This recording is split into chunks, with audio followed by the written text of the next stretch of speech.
Leanne asked me if I would introduce her tonight, and she really doesn't need any introduction because pretty much everybody in Bailey's Harbor knows Leean Brann Despotes. But I've had the pleasure of seeing some of this program tonight, and I just wanted to say you're in for a real treat.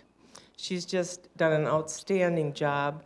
She's really become our Bailey's Harbor historian, and we who love history really appreciate having somebody who has really gotten their teeth into the history of Bailey's Harbor.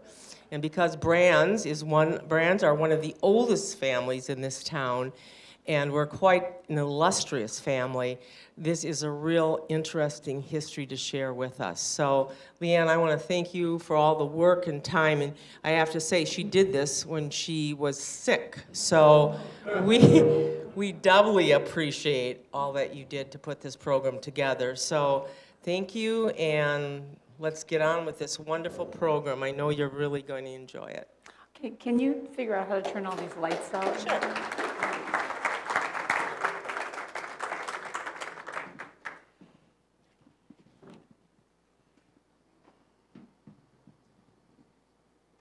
Well, those are really kind words from one of my best friends, so I guess she's kind of obligated.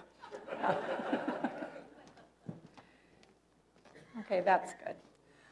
I'm just calling this the Jacob Brann family in early Bailey's Harbor because I don't really go too much further than my great-grandfather, Jacob Brann, and his children and their families in the early days of the town. There they are up there. Jacob, in this picture, clean-shaven. I think he looks better. And I have to apologize for the picture of Anna Maria, his wife. I left Chicago. I have a portrait of her in my foyer in my condo. And I forgot to take a picture of it. So my neighbor took a picture through glass and emailed it to me, and that's just, so she looks like a ghostly figure. But if you look at the two daughters beneath her, there's a tremendous resemblance. The high, kind of elegant cheekbones, and I don't know, she just has a very firm-looking face. And what you probably can't tell here also is that she had her portrait done wearing like a babushka, which struck me as being very strange because they did portraits of Jacob, August, and Will, and she. And I said to my mom, I don't get that. Like, why would you have your portrait done and be wearing a scarf? And it turns out it was because she had a goiter and wanted to cover it up. And as many of you who are residents of this area for a long time know, this area of the United States used to be called the goiter belt. And as children, we had prophylactic pills in school to prevent that. But when iodized salt came on the market, that problem kind of went away. Beneath them are the two big seafaring men, John and Andrew, the two sisters, Hannah and Mary, who look so much alike, you can hardly, like when you look at their photographs of their families, you can, is this the same family or is it a different family? It's hard to tell. And then the two youngest brothers, August, that would be my grandfather, and Will, his brother who never married. This story all started in Jakobstad, Finland, a shipbuilding city on the Gulf of Bothnia. The Branns were Swedish Finns, which meant, as far as I can figure, that they may have at some time originated in Sweden, but because Finland was part of the Swedish Empire for hundreds of years, Swedish was the language of commerce in Finland and was particularly spoken along the coast. The introduction of the potato in 18th century Finland was a boon to that land that had a very short growing season. It helped provide food security, which caused quite a growth in population. But in the mid-19th century, around 1860, due to difficult weather, staple root vegetables and crops rotted in the wet ground before they could be harvested.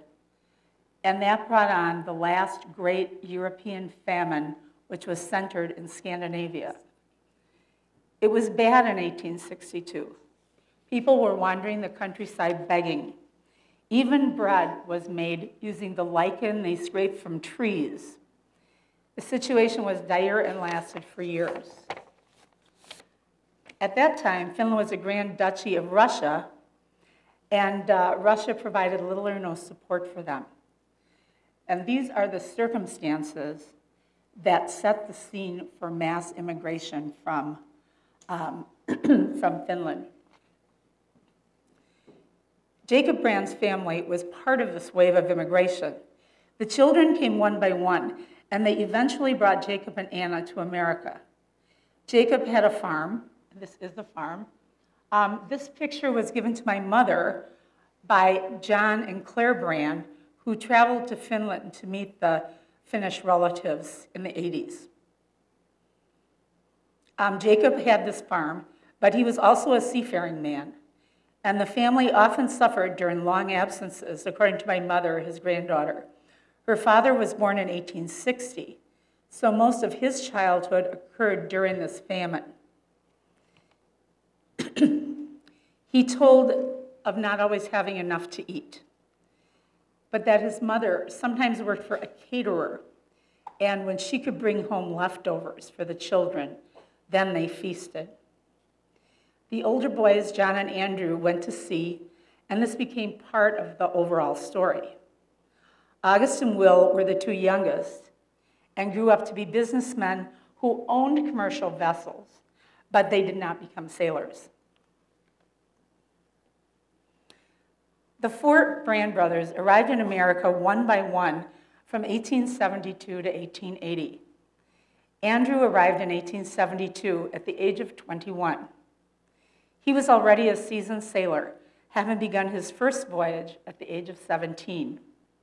Sue Walls, his great-granddaughter, shared a document, this is a picture of part of it, describing his first voyage, which lasted 3 years and took him to the British Isles, Italy, Java, Australia, New Zealand, Haiti.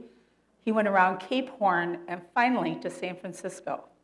He loved to explain how he first came to the West by sailing east. The return trip included stopping at the small islands off Peru to take on loads of bird guano. This was very much prized for making fertilizer in those times. They headed to Hamburg and then finally home to Jakobstad. His second journey included the crew being imprisoned, I think in Norway for a time, put on bread and water. But they were able to petition the king for a shorter sentence.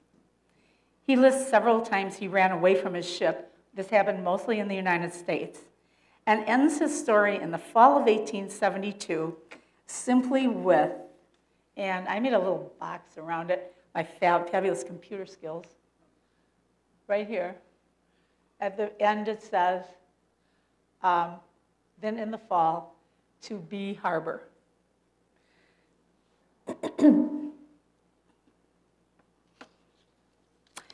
He left no clue as to why Bailey's Harbor.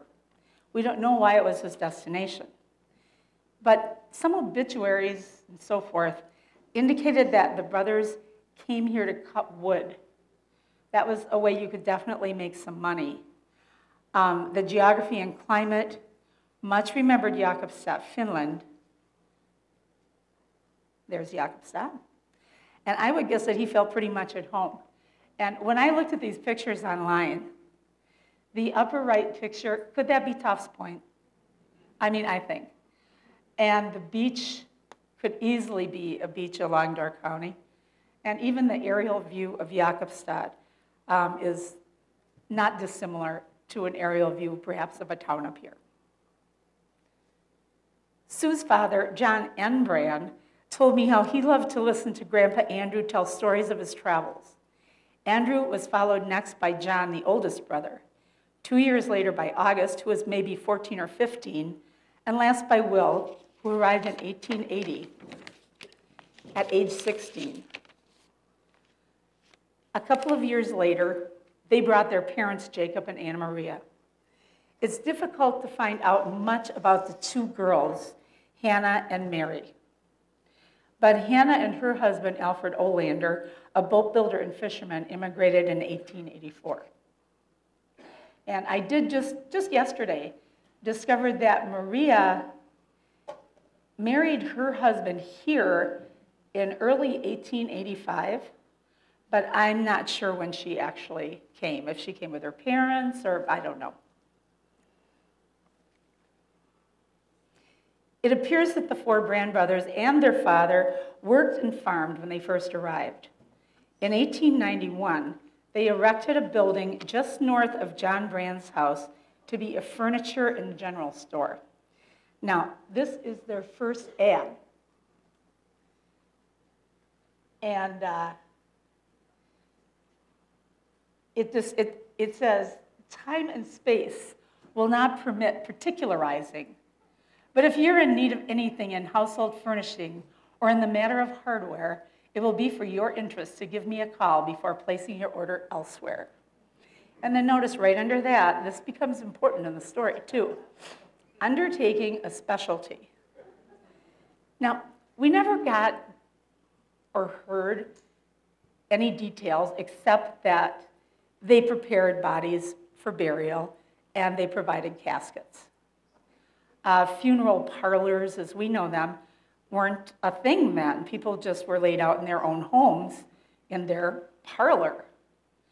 I kind of wonder if maybe Anna Maria was the specialist in that and, was given assistance maybe by her sons and husband, I don't know. But it seems something more like women were called upon to do. This ad shows John Brann, moving on. This little shot is, on the left is the old store, which is the Cornerstone currently now, across the street from us. In the background is the Blacksmith Inn. That little white building in the middle burned down quite a few years ago, was called the Cape Cod Inn. And on the right is the new Brann Brothers store. That would be the location of the Nelson Shopping Center that was across the street from here. And then this is the picture of the new store. It was built in 1901. It was 40 by 100 feet dimension. It was built from 8-inch long cedar blocks laid in a bed of mortar. Its closeness to the pier would be convenient for their business. The old store was used for storage, especially for storing caskets. We have a ledger of charge accounts from 1886 to 1889 that shows in detail what could be purchased at the store, providing you have the eyes and the patience to decipher. Because, we're working with people here who are speaking a few languages, some more schooled than others in penmanship, and the names of things were like a little different sometimes from what we're used to, but still very interesting. And it shows in detail what could be purchased at the store, and also that many patrons traded cords of wood and farm products to pay for their store goods. So this particular page was for J.W. Kinsel. He was the school teacher at that time in town. And if you were at our school reunion program last month, you might remember that he also was a cheesemaker because school teaching didn't pay enough to support his family. And so here, on this side, it lists things he bought, like here's sugar for $1. I can read that one. And here, I think this is ribbon, 2 yards of ribbon for 24 cents.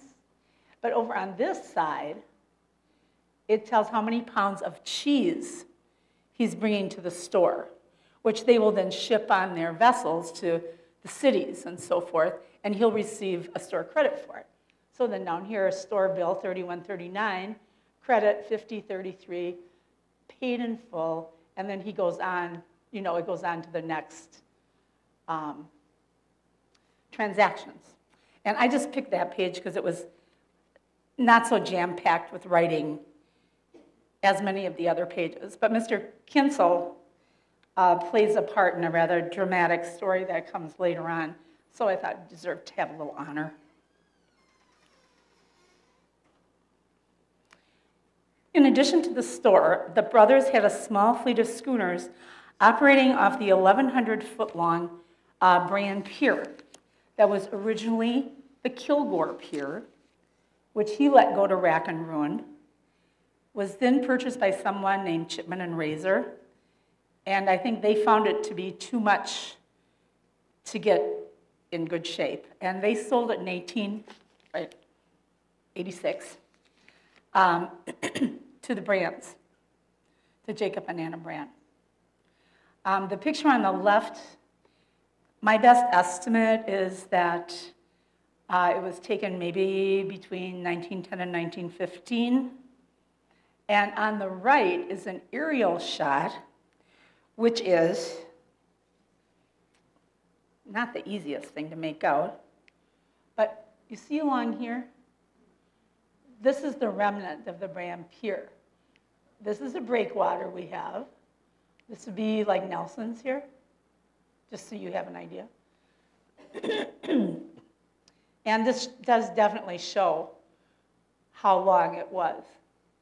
But these piers in Lake Michigan, you could spend your life looking for articles in the historic newspapers of this pier broke out, that pier crashed, they're repairing this pier, that pier's falling to rack and ruin. It was a real risk to have a pier. It was a big moneymaker, but there was a constant rebuilding that had to go on. Navigation season usually closed in December each year until spring when the ice broke out. Commerce could again begin. So two of the Brann schooners were the Jenny Bell and the George W. Westcott. But the star of the show was the Nancy Dell. If you do a simple search for her in the Door County Historic newspapers, you get 118 hits. It's a boat. Some people only have like 3 hits. The Brann brothers took full ownership of her in 1896, and she plied her trade up and down the lake for 22 years until her dramatic loss in 1901. John Brann, the oldest brother, an experienced seaman, was made the official master of the ship at the time of purchase. Now, this ship is not the Nancy Dell, but Russell Lights, whose specialty is sunken ships, brought me the whole biography of the Nancy Dell. And there's a lot of description there, and it was described as a square-backed, plain front, 2-masted, and so forth. And when I found this postcard in my collection, I thought, I'll bet she looked pretty much like that. So just to give you an idea of what those boats were like, when they came in and out of the harbor. Well, he was the master at the time of purchase, and he left on the last trip of the season for Chicago with a load of farm products, cordwood, Christmas trees in December of 1901. Weather was a little questionable.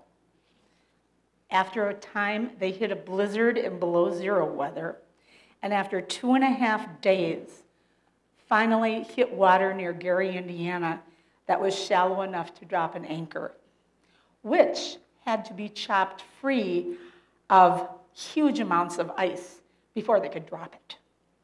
They took the yawl boat and called for help. Now, by this time, everybody in Bailey's Harbor just assumed they had been all lost, all hands lost that the ship went down. But Captain John kept his watch until his beard was frozen to his clothes, leaving only when he was sure the anchorage was secure.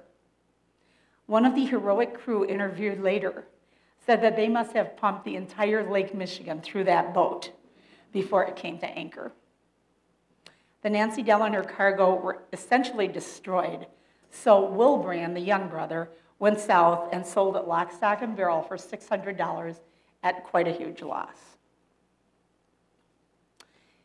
Captain John Brann turned out to be quite an interesting figure.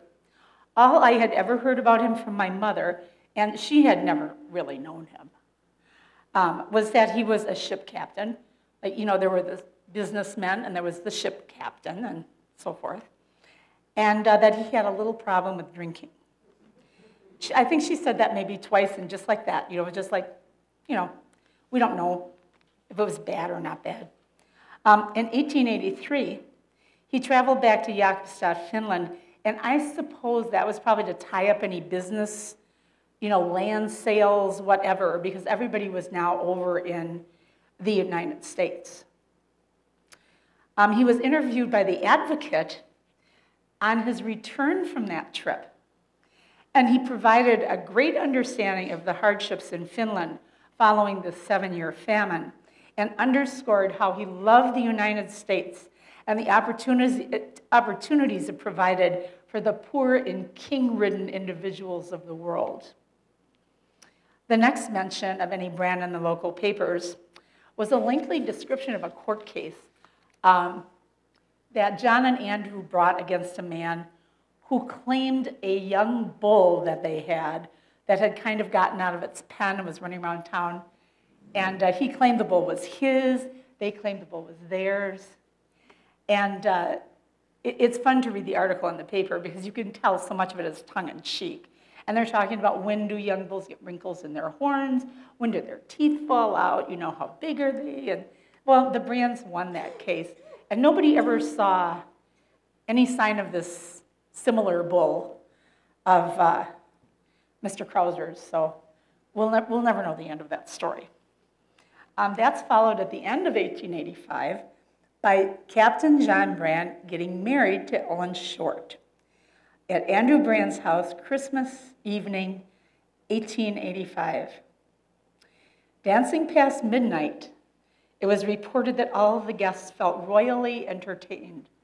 And from my reading in these old newspapers, that is the compliment, that you are a royal entertainer, or that you've been royally entertained. That means it was like the best party you ever went to. And John's comment to all that was that he only got married once in a while. His wife had been married before and brought several children to the marriage with her. And according to Emma Toft, in a book that Beverly Anklam wrote, she described Ellen's first marriage and described it as rather tumultuous. And I found just, I don't know, a week or so ago, a letter from some niece, I think maybe to my grandmother, commenting on the fact that Ellen was taking a fairly long vacation in town here, and kind of saying like, well, her daughter must be relieved, you know, like she's not there. Give her a break. In March of 1897, it was reported that Captain Brann, and this was another newspaper article, so this must have been a special thing, completed a miniature of a full-rigged barkentine ship for Captain Peter Olson at the life-saving station. And I've been trying to devise ways to find the family of this man, but finding the family of Peter Olson in Door County is like way too easy because you get so many. This boat that he made was 5 feet long and even included miniature people working on the boat. I suspect that this provided some extra money that was used to finance a trip to the Alaskan gold fields during the Klondike Gold Rush. His brother-in-law, Maria's husband, Henry Starr, had gone to the Klondike to seek a fortune and sent back a letter that was published in the Door County Democrat describing life in the gold fields. I just pulled this offline so you could see. I mean, these were the sorts of things that were published. You want to go to the Klondike, get yourself a manual for finding gold. It's just like, you know, I suppose finding gold for dummies it would be today. He spent over 3 years in Alaska from April of 1886 to July of 1889. When he returned, he brought some gold nuggets. He said that he had a few claims up there and would have to see how they turned out. That letter may have inspired John, who set out for Alaska in August of 1897. And it just makes so much sense that he made that complex carving, to try to get a leg up maybe on making his fortune. John, however, was back by March of the following year, and he promptly opened the Klondike Saloon in Bailey's Harbor. Having apparently decided the risk and hardships of owning a saloon in Bailey's Harbor were preferable to those found in prospecting Alaska. Captain Brann and his wife Ellen moved to Crystal Falls, Michigan sometime before 1907 and resided with Mr. and Mrs. L.G. Wilson, their daughter Alice. Both he and Ellen visited frequently. In August 1926, he fell down a stairway, lingered about a week, and passed away at age 77. His obituary mentioned that he too delighted in telling stories of old-time sailing days on the ocean and on the lake. Well, we can't leave John and Ellen Brann, however, without reporting on one of the most profound tragedies ever to beset this little town. In October of 1889, an epidemic of diphtheria struck many of the town's children. And I just included this. We hear diphtheria, but do we know what it is? This is a child with a swollen neck. Think of mumps, but then I think multiply it by something. The extended Brann family suffered mightily as diphtheria cut a swath through the youngest people in Bailey's Harbor.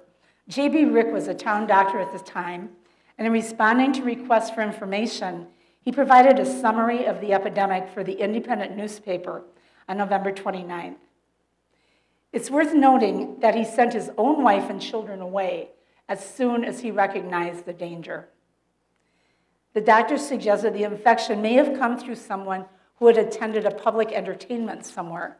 But I've often wondered, many of the families who were afflicted were involved in trade and commerce, and I just sort of wonder if maybe it came in on a boat. It made sense to me. When the bacteria that cause diphtheria get into and attach to the lining of the respiratory system, they cause weakness, sore throat, fever, swollen glands. Within 2 or 3 days, the dead tissue forms a thick gray coating that can build up in the throat or the nose. And this is called a pseudomembrane. And as it covers these tissues, it becomes harder and harder to swallow, harder and harder to breathe. And the poison may also go into your bloodstream, can affect your kidneys and your heart and nerves. Dr. Rick reported 33 cases throughout the town and countryside as of November 20th. Of these, 13 children succumbed. By November 27th, it was over for the most part. Although my friend Lynn, who introduced me, and I noted that she had a relative who died that following January. So sometimes the illness did linger for a while. This is the effect on the Brann families in Bailey's Harbor. John and Ellen Brann, all 7 children were sick, 4 died. Henry and Maria Brann Starr, 1 sick, 1 died. Andrew and Louisa Brann, 3 were sick, 2 died. And Alfred and Hannah Olander were very lucky. Only 2 were sick, and none of them succumbed to the disease. The younger Brann brothers, August and Will, had no children, so they weren't affected in that way. But the grandparents, Jacob and Anna, lived with them. And you might recall, undertaking was a specialty. I suspect it came to the 4 of them to prepare these 7 little ones for burial all within a month's time. and there might have been other children as well, made even more difficult by the fact that there were not enough children's caskets to be had. And school teacher, cheesemaker Mr. Kinsell, had to make a trip to Sturgeon Bay to seek more. Because funerals couldn't be held during the epidemic, a public memorial funeral was held in May 1990 for the children. All the businesses in town were closed that day. Exercises began at the school with ballads and recitations. Then they were led out to the cemetery by the town's cornet band, which Will and August belonged to. There was program of the day ended there with eulogies for the departed. It's difficult to imagine the impact of losing so many children in such a short time in such a small place. Louise Brann temporarily left Bailey's Harbor and traveled to Finland after losing her two littler children. This is a photo showing the line, or a line, of gravestones of these children that you can find at the cemetery now. These square kind of standing up granite stones, and there are more down here, but my camera couldn't do it, are for the Pfeiffer family. They lost many children. And here are Andrew Brann's two. And then this is the Andrew Brann Family memorial stone. But if you're a person who does cemeteries, I like them myself, you can look at the stones and you can see 1889, 1889, 1889, 1889, one right after the other.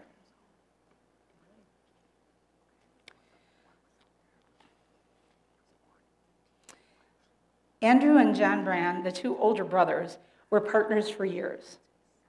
Andrew farmed outside of town for about 20 years. Then at age 40, in August 1891, he went into the hardware business. Andrew Brann's hardware store, oh wait, I just made a boo-boo. This is the John Brann family. I forgot I put it in there. These are the remaining girls, and these girls were all children of Ellen and John. Anna, Alice, and Tori. The middle girl is the one that they went to live with eventually.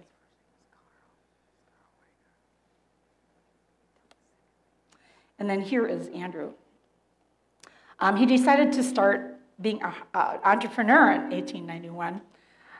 His hardware store was located at 8041 Highway 57, and of course that is where we find the Chives restaurant today. He did very well as a purveyor of hardware and was often featured or mentioned in one of the Door County newspapers in which he was a frequent advertiser. In 1927, the Door County Advocate told of an exact wooden reproduction of a tall rigged ship on display in the store. Interviewing Andrew revealed that this was a replica of the Navigator, which is the boat I told you about on his first voyage of 3 years.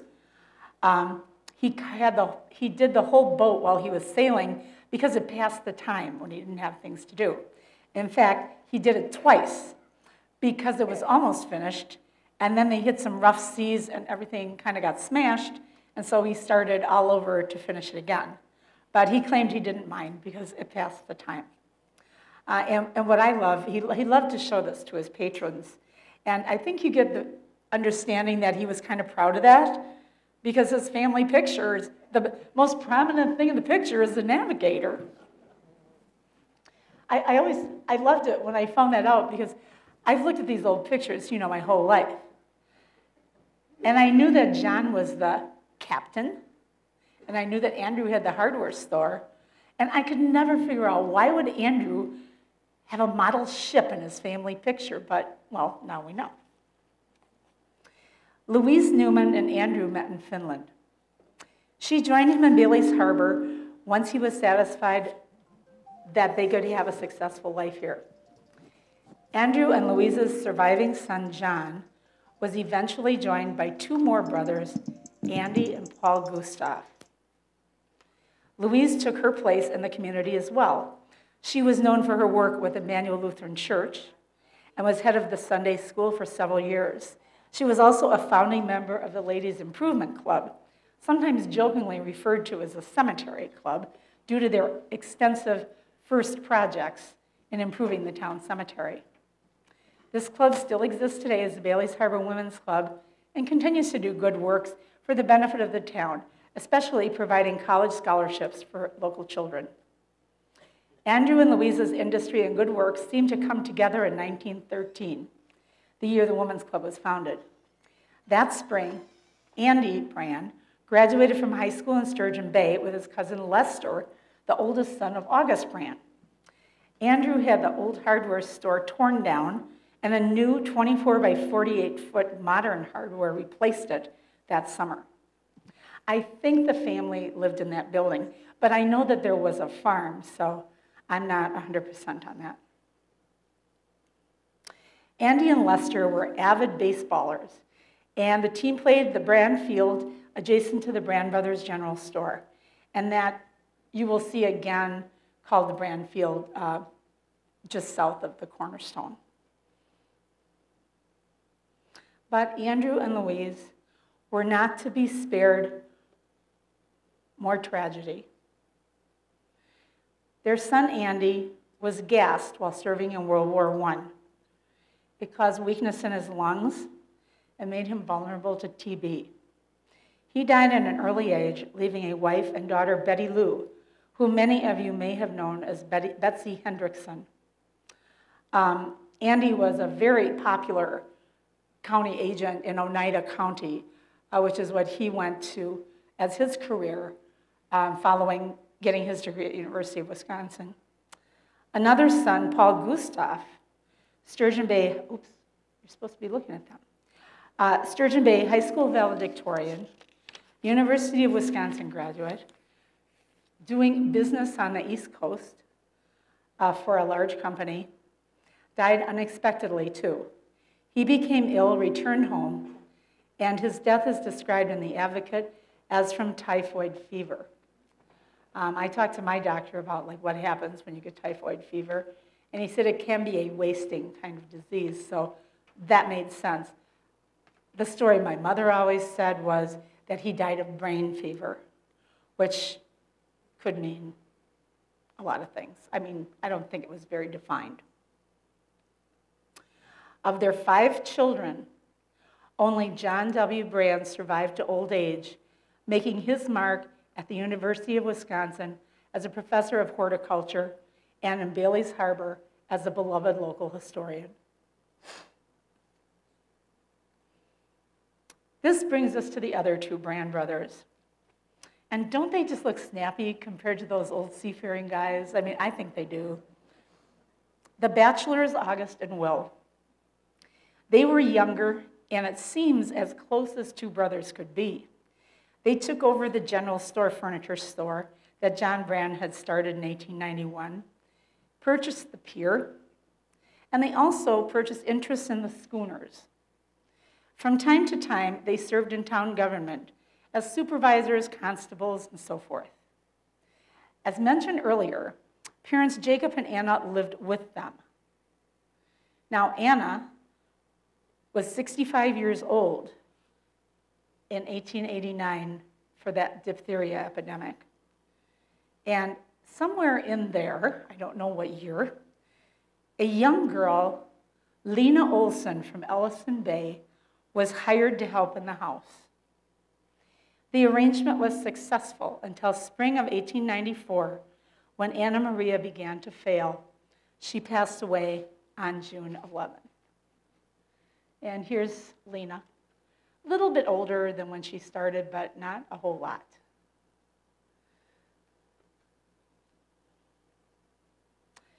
Now, I think many of you, if you're part of our family and are here, have seen this photograph. It's a photo of a funeral procession.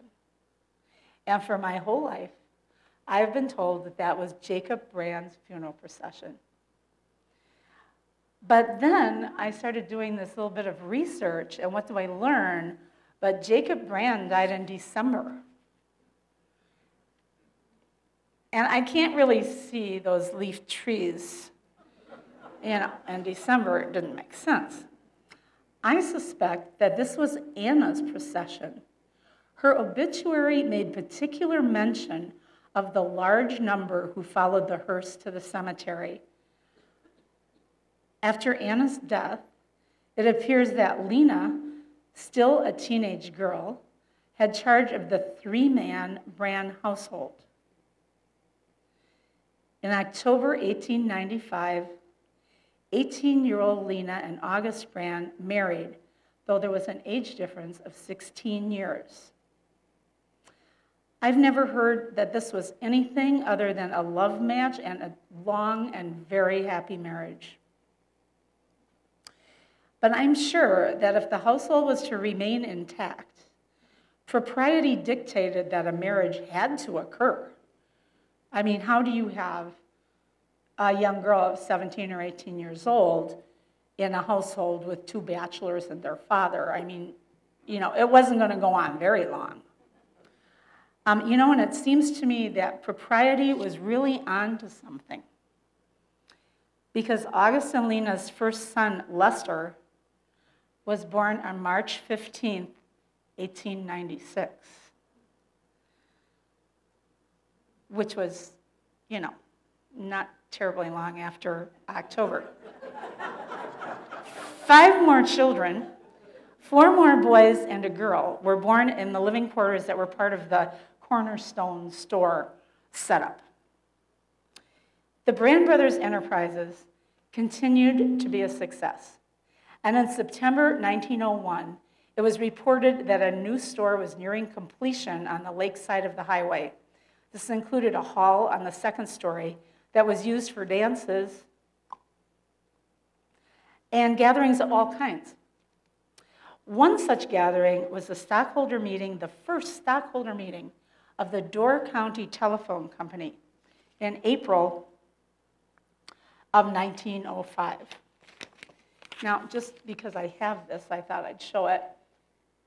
This is a picture in the interior of the store. I think I'm pretty correct. It's right around 1915. That little boy is Gordon Brann, the youngest of August Brann's children, and the little girl's my mother, Lenora, sitting on the counter with Rex, the dog. And I show it mostly because you can kind of see how those stores were set up. Lots of shelves, lots of little boxes. I think you would go to the counter and say, I'll have this and this and this, and then somebody would go and, get it for you. Back to the telephone company.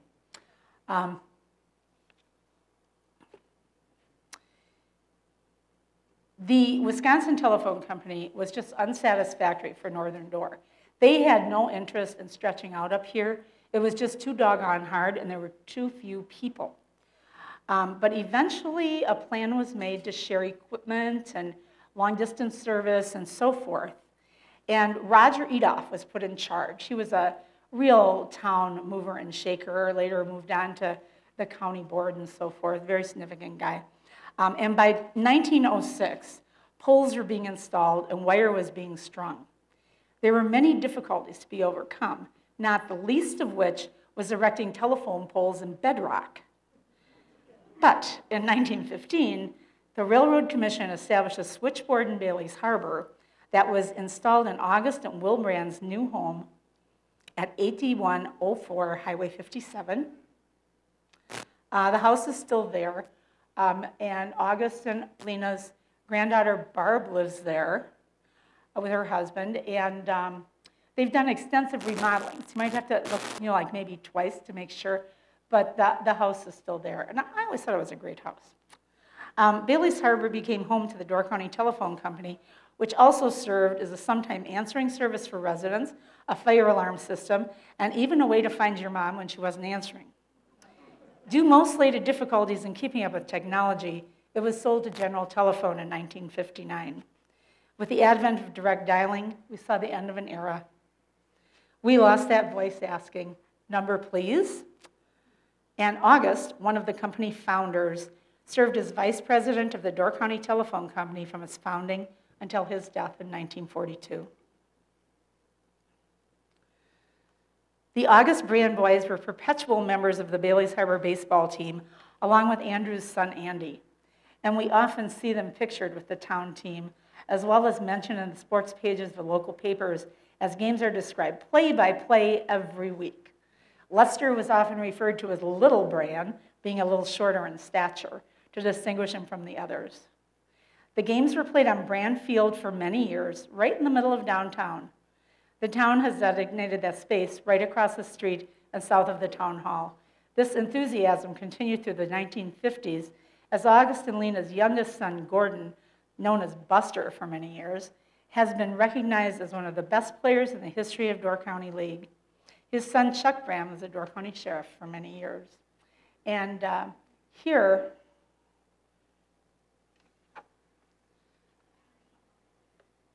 you didn't read that. Okay. Here is the field, and it would have been like right where the kayak place is. It was right on the street. And in this picture over here, that's August Brann there. I'm pretty sure this is Harry Brann. I can usually spot him. The others aren't so easy to tell. But when you look over at the house, you see this big transformer thing? I believe that was for the phone. And when you look, if the picture were in your hand, you could look very closely and see this big cable going into the north front room of the house, and that was where the telephone office was. On May 3rd, 1928, tragedy strikes again.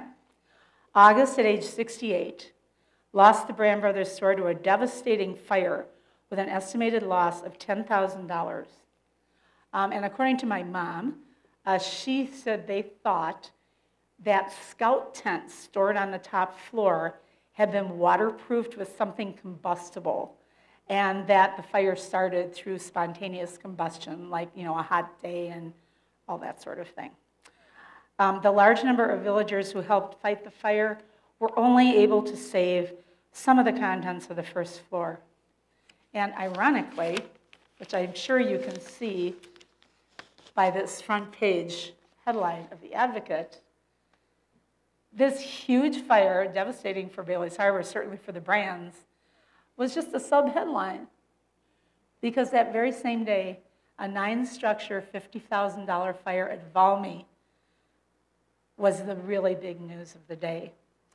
The Brann fire started a little later on, and they were fearing other buildings would get involved, so they sent for the Sturgeon Bay Fire Department. There wasn't one here at that time. And they came and they raced north once again. But by the time they got here, it was, there was nothing to be done. As I understand it, August thought that maybe he could start over going back to the old Cornerstone building and maybe starting the store again. And this is all my head saying this. I don't know if it's true. But I think this interior of August and Gordon Brann was after the fire, and I think this was when he was thinking of maybe, he could reestablish his store. It's kind of bare looking, I think you'll agree. And I have amused myself by reading with the magnifying glass of the labels, on things to see what was happening in 1928. But eventually, he just put his business aside. It was time to be done. He was almost 70 years old. I don't think I would start over. And this is one of my favorite family pictures. August and Lena Brann with their first 3 boys, Harry, August, and Lester. And I'm certain that Lester is on the right, because I always feel like I can recognize Harry on the left. He just had a little rounder face than most. And if you look at this, if you've ever tried to take a picture with children, just look at this picture. Well, Harry's got something in his hand, so, he seems to be pretty happy. But look at the death grip. I mean, can't you see it? Haven't you ever done that? I mean, you know, some of you have. And then here, little Gus, his jacket doesn't even show because I know somebody is clamping that jacket, to keep him where he belongs. I just think it's a great picture. This is a picture of all of August's children when they're somewhat older. Gus, Gordon, Lester, my mom, Lenora, Harry, and Walter. And I'm guessing the year, because to me, my mom looks like she's about 10. So I'm saying it's 1917. But following is a very favorite picture of our family. In 1952, when Harry Brann's oldest daughter, Doris, was married, her reception was at Maxwell and Bray's. And everybody, of course, went to the wedding. And this is the only time that I know of, in ever, that all 6 of August Brann's children were photographed one more time. And here we have Gus, Gordon, Wally, Lenora, Harry Brann in the dinner jacket, and then Lester on the right. So I just think it's kind of a neat and unusual thing. August's brother and partner, Will, never married. He was the youngest in the family.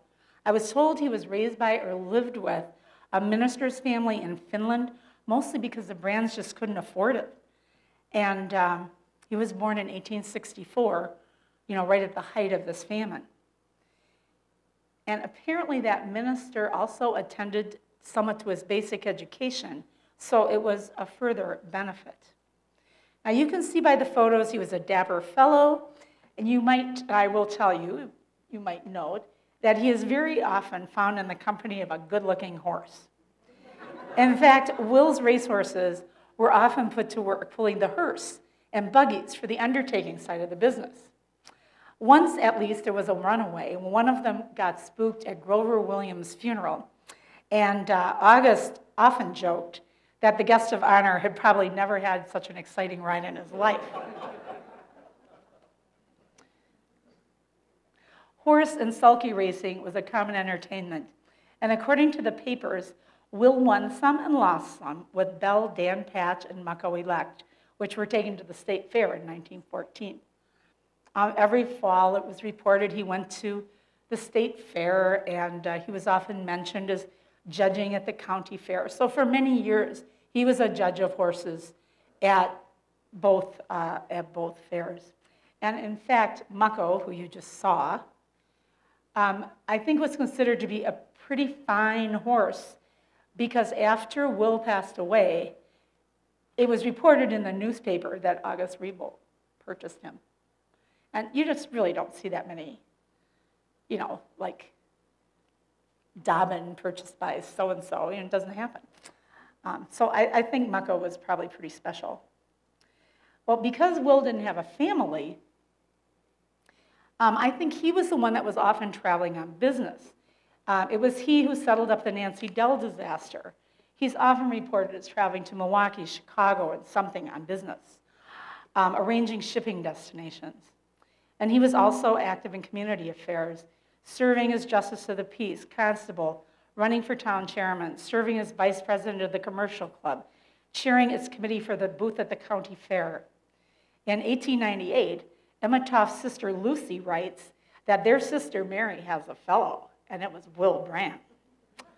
When the telephone came to Bailey's Harbor, he participated in organizing the phone company, and later became a lineman.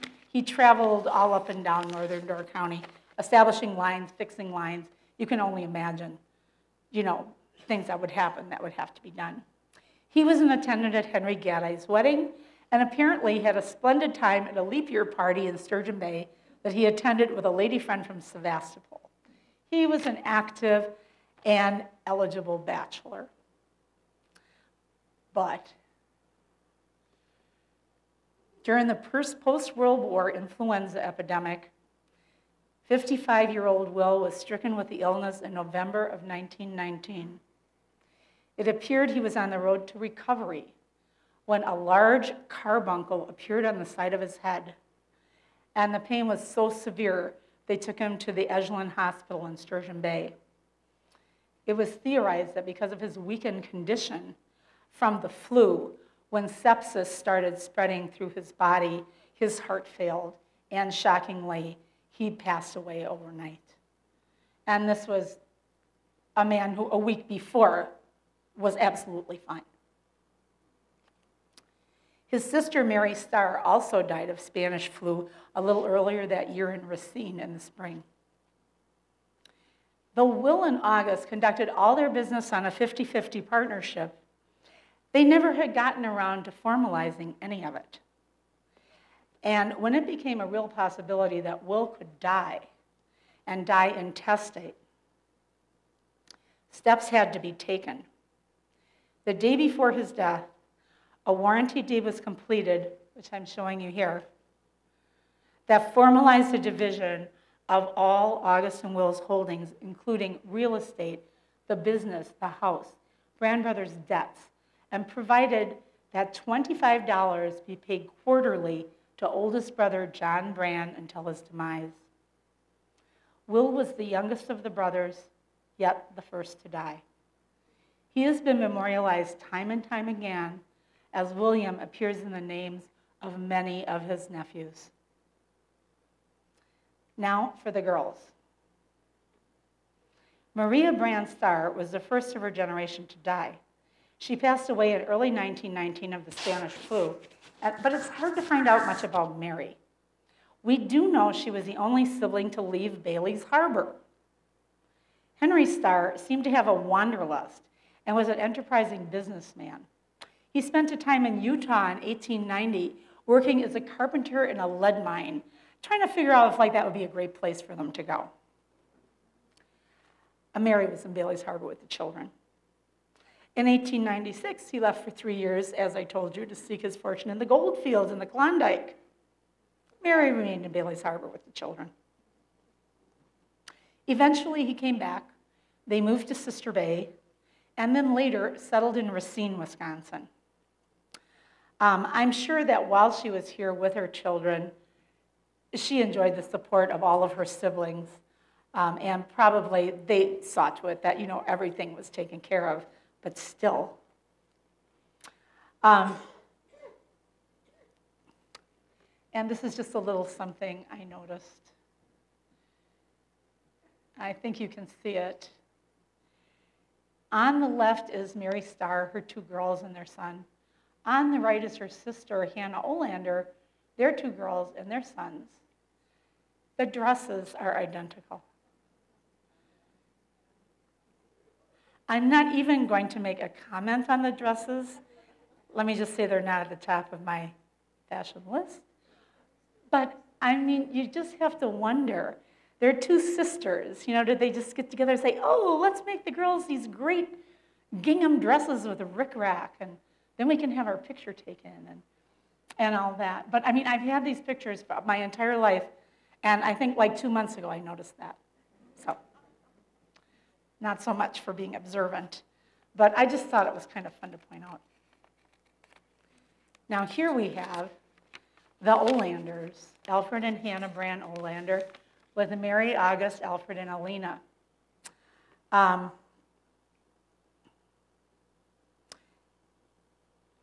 Hannah is like the most mysterious of all the children.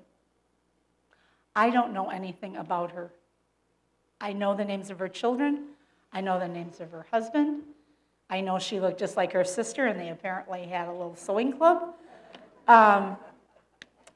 And that she came over in 1884 with Alfred Olander, but I don't know much about her. I know he sailed for 18 years, spent some time in the Coast Guard, worked as a fisherman, and ended his work life as a painter, but I don't know anything about her. Even her obituary in 1932 mentions nothing about her. The only thing you find out is that she is a pioneer of Bailey's Harbor. And it lists, who came to the funeral and, things like that, but just nothing. Her son Alfred was in the Coast Guard in Racine, and Lena was known to a lot of If you're a local person my age in the room, you knew Leean Despotes. She was a wonderful woman. She lived in the family home, was a local school teacher for many years, way before my time, and lived her whole life in Bailey's Harbor. And some of you may be familiar with her son, Bill Betcher, who's a very well-known golfer in Door County and also a very generous citizen of the county. Well, we are, and oh, I shouldn't have done that. I can't see. So after all this, I thought I should say something like, why did I bother doing this? And I think, we're living now, we're in the 21st century. What makes people want to find out these things? And I kind of decided that it's two things. Like, you want to see, like, is my little talent, does that show up, like generations back? Does my love of tightrope walking, is that something that comes from my past? But I think it's also to understand our family culture. Like, why do you feel the way you do? Why do you think the way that you do? Why do you do the things that you do? I never had a sense of my great-grandmother, Anna Maria. I knew her name, and that's all I knew. Now I see her as an amazing woman, raising a large family in the face of famine, doing what you had to do so they would survive, coping with the loss of 7 grandchildren within a month, and perhaps even, preparing them for burial. My grandmother, Lena, had to go out to work as a young teenage girl. When I say young, I'm talking like 14 and 15. And manage a household of 5. I couldn't have done it. I meant not to be able to do it now, in fact. I also found out that she wasn't just the best baker, the best cook, the best seamstress, the best needle worker, and the best mother, as I have always been told, but that she had a human, vulnerable side too. And I appreciate knowing it. I think of great Aunt Mary Starr, willing to wait to see, will I be moving to Utah? Will I be moving to Alaska? Taking care of her children when her husband was absent. These are some tough women. And I think my mother was tough too. And I even sometimes have had to call upon my own inner resources in my own life. I found in just learning about these people, they were close-knit. They supported each other personally and in business. They saw to it that the oldest brother would not be impoverished in his old age. They were ambitious but honest businessmen. They were creative, brave, and adventurous. They valued education, sending many of their children to university, but they encouraged the entrepreneurs who chose not to go. They encountered disastrous and tragic setbacks in their lives, but they gathered themselves and they continued to move forward. This is a list of qualities and a culture that I embrace, and I hope I've been able to pass them on to my children. Thanks. Now, is there anything that I can answer for you? I know you're probably so sick of listening to my voice, but is there anything that I could answer? Yes. I was able to get some, often, from town here, but the most critical census record probably would have been the 1890 census, and the 1890 census was burned and lost. So, they were just barely here by 1880, and then after that, other records kind of came to light. And I just need to ask, because this was a real big surprise for me, well, partly a surprise, but partly not. There are descendants of Jacob Brann in the room today other than myself, so I was wondering if all of you would be kind enough to stand up and show yourselves. Come, let's stand up. We're all cousins. Most of our cousins don't live near here. So it's Bill surprised me. Chuck came from Sturgeon Bay. Sarah has a home in Bailey's Harbor, and Sue and her husband Dennis also come to Bailey's Harbor. So it was just great that we were able to generate some Brann cousins to be able to come and join us. I really appreciate it. And Barbara, wait a minute, where are you? Did she leave? Oh, you're right there. All right. You can't escape. Maybe Leanne and all, they could come up and get their picture taken. Well, maybe we after could just get our work. picture That'd be taken. really That would be nice. You know? Yeah, would you do that, Laddie? Can you do that? Or who does that? Whoever's got a camera. A phone. Right here, Nancy. Oh, Nancy will do Nancy it. She's will excellent. do it. She will do it. She'll take Okay. a picture afterwards. Well, I guess it's almost time to release you. I have to thank two people, Russell Lights, the shipwreck guy, and I have to thank someone I've never met, Laura Kiakin of the Door County Library, who managed to put all the historic newspapers online. And that is how I found the great stories that I hope you enjoyed. That just, scouring those newspapers, it's amazing. You feel like you're living in those days almost. But she deserves definitely it.